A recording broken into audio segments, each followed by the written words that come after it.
Today we're going to be creating some Tealight candle holders, and it's all out of scrap wood that I had lying around.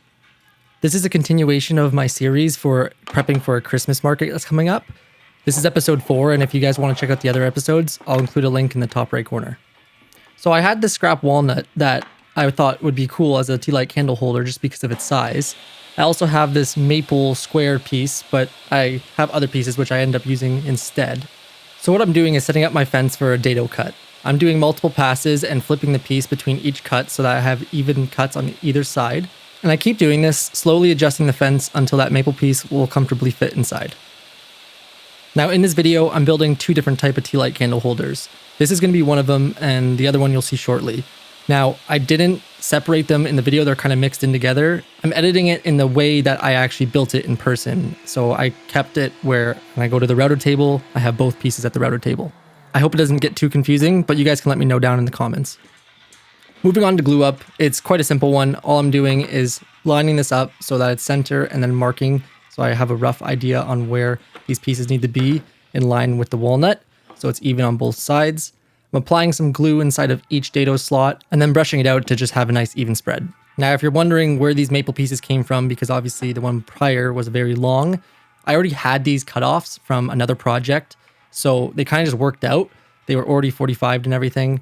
I just cleaned them up on the chop saw to make sure they were the exact same angle. I'm using this tapping technique to try to get the lines to be the same, to make sure that they are evenly distributed on both sides of the walnut piece. And I'm just using some plywood here to help with compressing it, as well as protecting the piece while I clamp it up.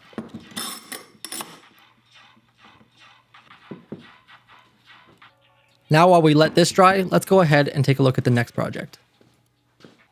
So moving over to the router table, I'm using this router bit to kind of give a little bit of a design on the side of this. I kind of just did this off the top of my head. I didn't really have a plan. So I'm using a piece of walnut that is actually, like, the grain direction is kind of weird, which you'll see in a second, but we're going to go ahead and put this little design on all 4 sides.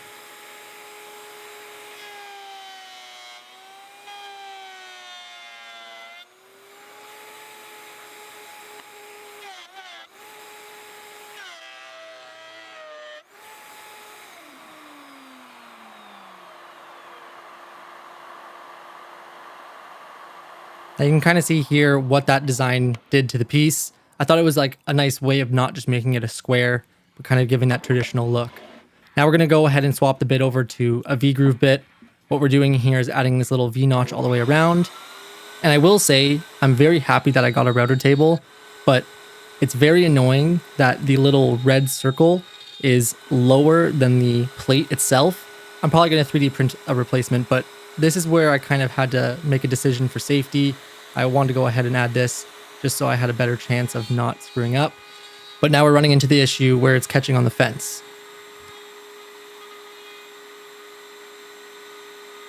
Okay, so instead of doing something sketchy, I'm just going to go ahead and say screw it to the dust collection. I'll close up the fence here. That way we have a nice smooth fence to kind of ride across.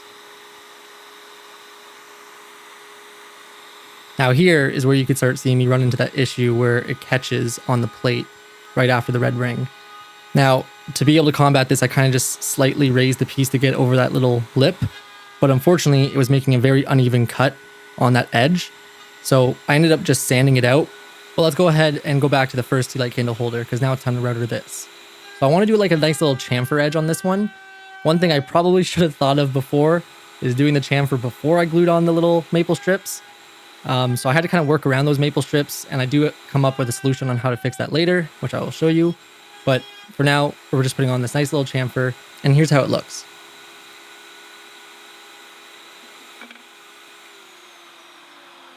Now this isn't a Tealight candle holder unless there's a place to actually put a Tealight candle in. So we're going to go ahead and drill some holes to be able to insert some Tealight candles. So with the first hole drilled, I want to go ahead and just make sure everything fits. And I intentionally left it a little bit proud. That way wax doesn't start melting onto the actual holder itself. But now that we've confirmed the depth and the size is good, let's go ahead and drill the next one.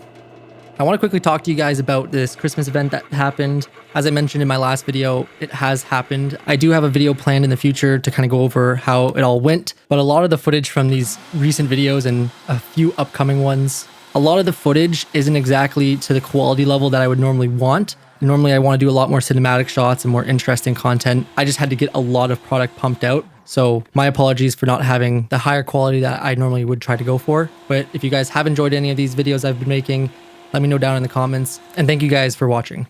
Now I know I was kind of talking over that last part, but we got the holes drilled on the second tea light candle holder, and now it's time to remove this rough bottom I didn't remove earlier on this walnut piece. As you can kind of see what I was talking about the grain, it actually goes horizontal, so not the lengthwise of the piece, which is kind of cool, but I also completely forgot about that when I went to go do this jointer, because I was going against the grain on the jointer, which is kind of a little rough, but it actually ended up turning out fine. Now that we're going on to sanding, I want to go ahead and fix this issue that we had with the router not being able to reach these spots on the first one. I'm using this attachment that I got from my oscillating saw that basically is a sanding tip, and I just went ahead and went at it with 60 grit, got rid of that big lump. It wasn't too hard, it actually was pretty easy, but let's skip sanding and look at the final results. Also, in case you're wondering, tongue oil was the finish.